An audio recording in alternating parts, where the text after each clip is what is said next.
नमस्कार, मी प्रज्ञावंत गायकवाड. आपण पाहत आहात बातम्या 24 तास. आज आपण इथं किनगाव पोटनिवडणूक चालू आहे आणि ठिकाणी मतदान प्रक्रिया आज पार पाडली जाते आहे.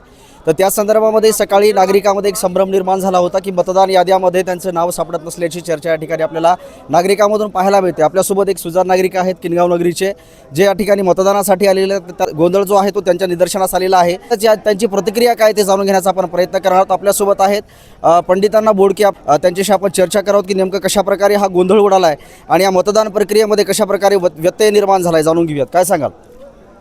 खरंच आत्तापर्यंतच्या काळामध्ये ज्यावेळेसपासून आम्ही मतदान करतो त्यावेळेसपासून पहिली वेळ आहे की मतदान यादीमध्ये नाव सापडत नाही. मतदान यादीमध्ये घोळ आहे. प्रत्येक येणारा माणूस परत सकाळी जवळपास आमचं 25% मतदान वापस गेलं आहे आणि आत्ताही मतदान पूर्ण होईल अशी आमची अपेक्षा नाही आहे. आत्तापर्यंत 40% मतदान व्हायला पाहिजे, पण मतदान झालं आहे 10%. कारण ह्या मतदानाच्या यादीच्या घोळामुळं निकाल कोणत्याही बाजूला लागू शकतो. कारण ही फार भीती आहे. कारण मतदान येणारे जागरूक मतदान आहेत ते वापस गेले असं तरी म्हणलं चालणार नाही. तर यासाठी शासनाची चूक आहे याच्यामध्ये. कारण मतदार याद्या त्यांनी वाढवाय दिल्या नाहीत. सगळ्यामध्ये याद्या एका ठिकाणी असल्यामुळं कारण लोकांना मत सापडत नाही.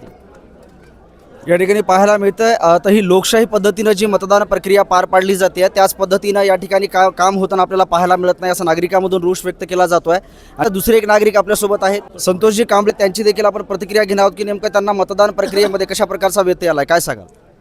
मतदार यादीचे प्रत्येक वार्ड 1 नंबर 2 नंबर असं प्रत्येक वर्षी राहत होतं. ह्यावेळेस एका वार्डामध्ये 4 नंबरचे नावं इकडे तिकडे असा घोळ झाल्यामुळं कुणाचंच नाव यादीमध्ये सापडत नाही.